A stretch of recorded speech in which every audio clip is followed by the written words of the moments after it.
हजारों वर्ष पूर्व जो एक ऋषियों की मुनियों की जो श्रृंखला चली आई है, उन्होंने अपने तप साधना द्वारा एक ऐसी समाज की रचना की कि हमारा जीवन प्रकृति के अनुसार, यानी प्रकृति में जो उपलब्ध है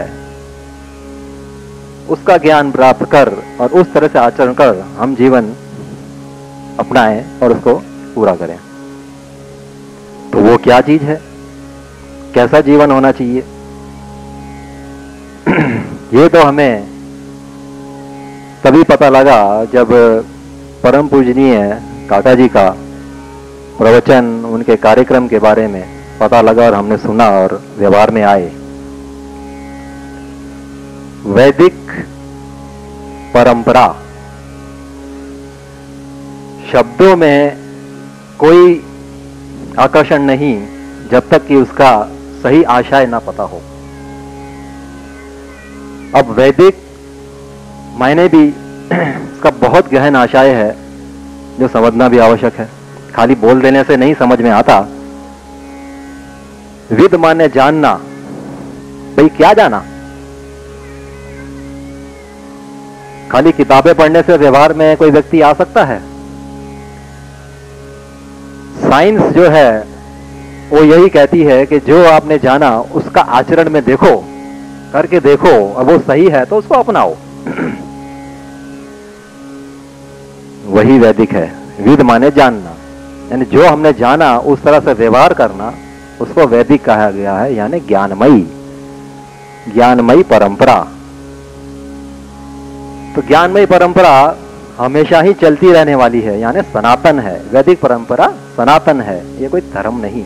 हाँ, धर्म के साथ मिलाया गया है।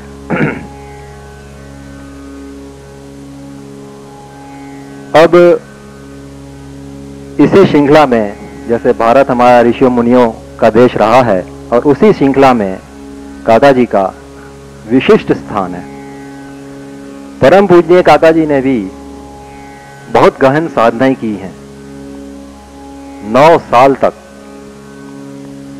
यहाँ नागपुर से नजदीक में ही है एक पवनी गांव, वहां पर उन्होंने विविध तरह की साधनाएं की हैं। कई गुरु मिले उनको, लेकिन अब जैसे आजकल आपने सुना भी होगा, देखा तो शायद कम ही होगा, सुनने से ही लोग बहुत प्रभावित होते हैं, लेकिन आचरण में आने से किसी को आचरण में आना पसंद नहीं, ये मैं देखता आ रहा हूं। तो क्या सुनने से सब प्राप्त हो जाता है? नहीं होता ना।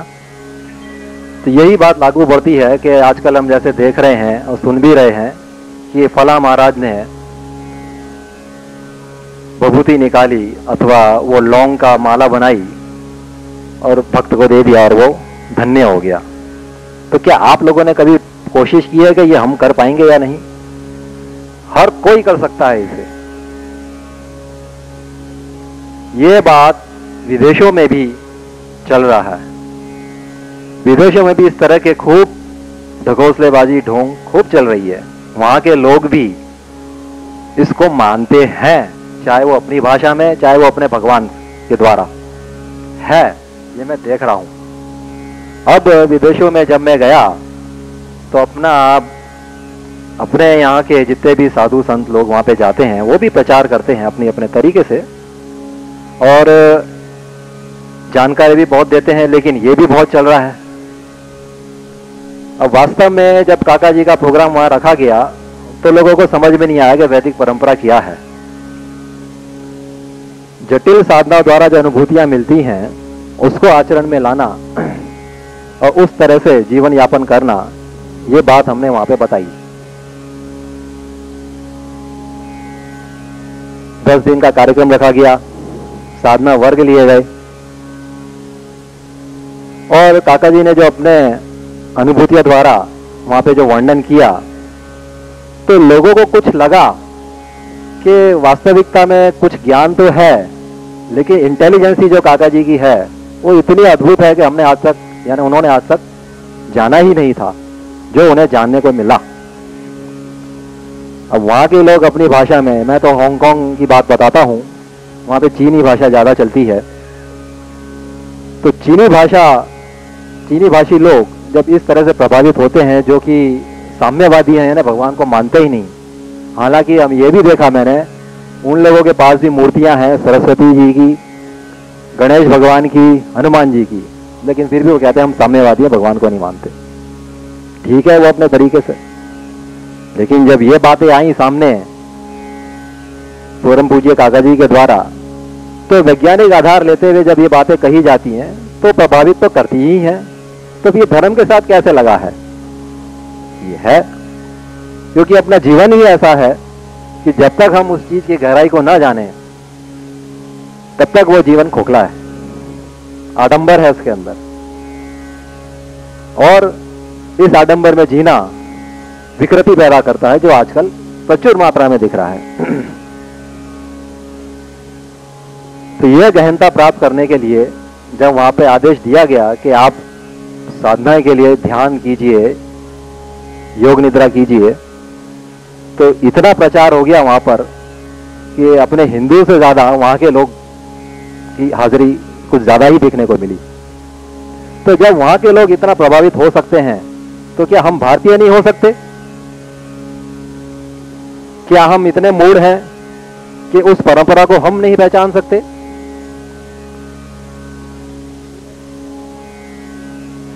ज्ञानमय परंपरा हमारे भारतीय ऋषि मुनियों की ही दी हुई है और उसका प्रचार 7 समुद्र पार हुआ है। उन लोगों ने वही बात अपनाए रखी हुई है, लेकिन न जानते हुए। अब साधना अनुभूति ना होने की वजह से साधनाएं तो वो करते हैं, लेकिन भौतिक अवस्था की चीजों को प्राप्त करने के लिए, जैसे आजकल देखने में आ रहा है इलेक्ट्रॉनिक्स आइटमों के बारे में, ये सब क्या है? जब तक उन्होंने ये अनुभूति नहीं ली थी कि इलेक्ट्रॉन नहीं है, तब तक तो कोई चीज आ ही नहीं थी भौतिक रूप में। अब इलेक्ट्रॉनिक आइटम इतनी आई है, वो इलेक्ट्रॉन के लगते हुए चीज है सारी, तो उन्होंने भौतिक रूप में अपनाई है। जीवन में अपनाने के लिए साधनामय जीवन जीना पड़ता है, लेकिन ये सब ज्ञान रहते हुए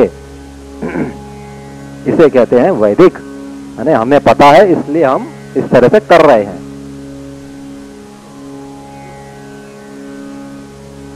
साधना का मतलब ही यही है, ध्यान साधना योगी जैसे कर्म के अनुसार करते हैं कि पिंड धर्म उदित हो और उस अनुसार से साधना में प्रगति हो।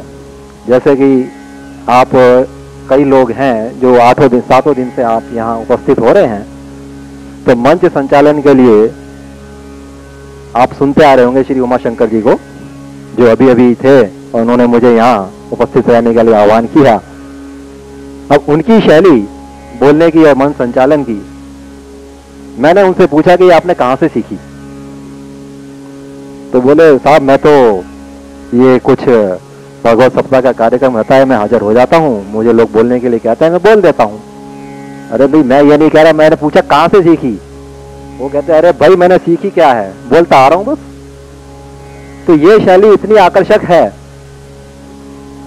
कि सुनने वाले का मन ही मोह लेती है। वो कैसे?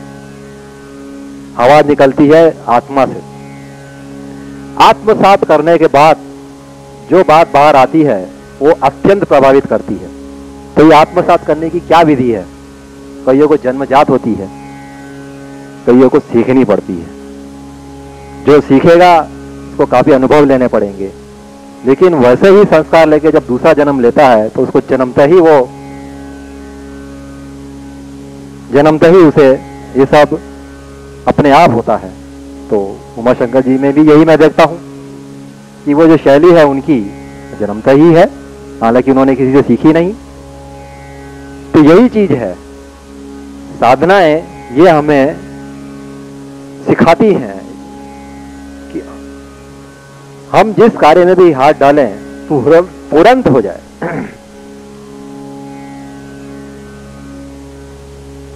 ध्यान करने से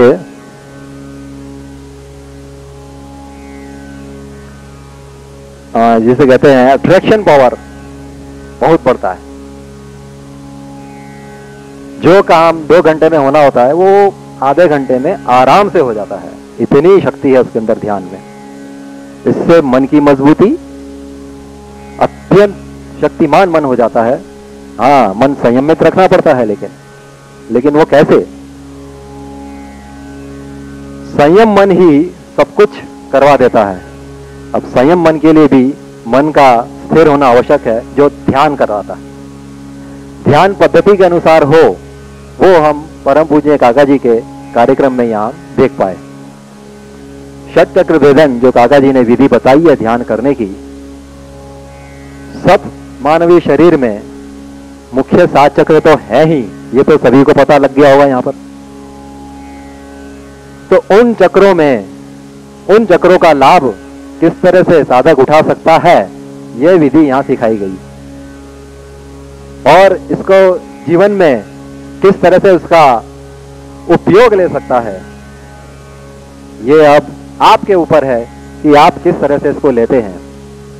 अब इतने बड़े महावीर परम पूजनीय काका जी, जिन्होंने निर्विकल्प समाधि प्राप्त की है साधनाओं द्वारा, अंतिम अवस्था है वो।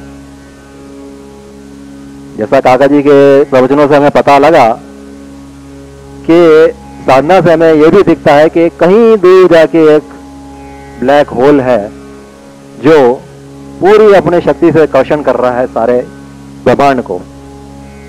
अब काला है ना वो, तो संस्कृत भाषा में काले को कृष्ण कहा गया है। तो जो इसको खींचता है, कर्षण करता है, उसको कृष्ण कहा गया है। अब कर्षति इति कृष्ण, जैसा काका जी ने बताया, तो कृष्ण अवस्था वही है। तो ये संस्कृत भाषा में हुआ, लेकिन वहां के पश्चिम देशों के लोगों ने भी इसको बाहर किया है अपने ही तरीके से, जिसको वो लोग ब्लैक होल के नाम से जानते हैं। तो इसका मतलब वेदों में, पुराणों में जो बातें बताई गई थी आज से हजारों वर्ष पूर्व, वे वास्तविकता में ही है। वास्तविकता है, वो इसमें भी आगे आ जाएंगे।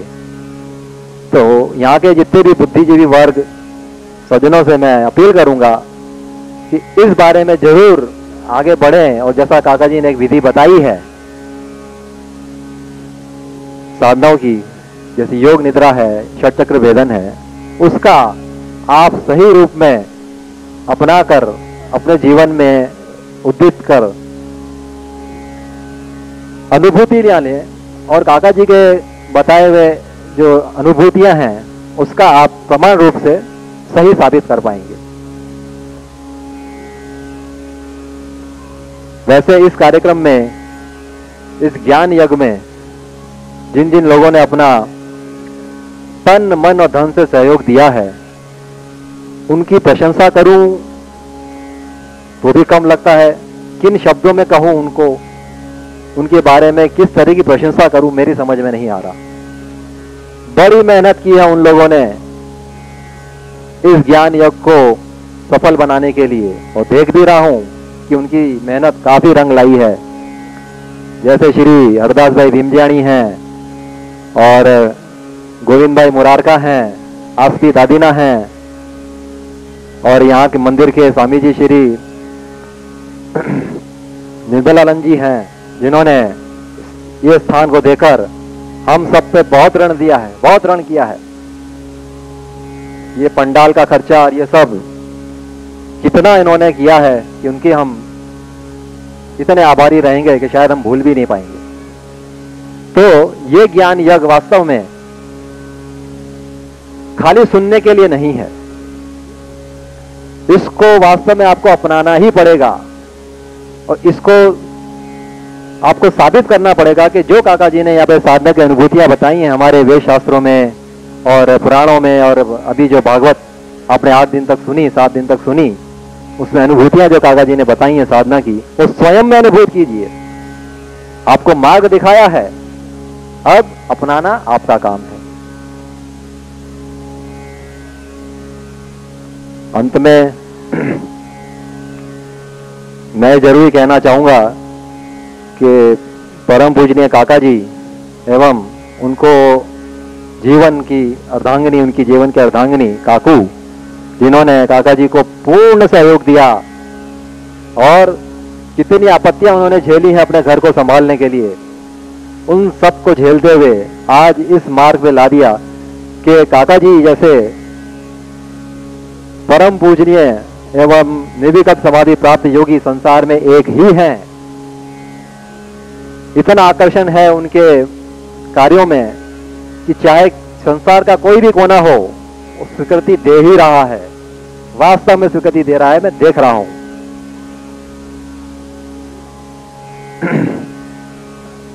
तो इस कार्यक्रम में उनको एवं पूजनीय काका जी को रस विभोर करने के लिए उनके छोटे पुत्र दत्ता जी ने अपने भजन से और संगीत से जो लोगों का मन मोहा है, हम वाकई उनके आभारी हैं।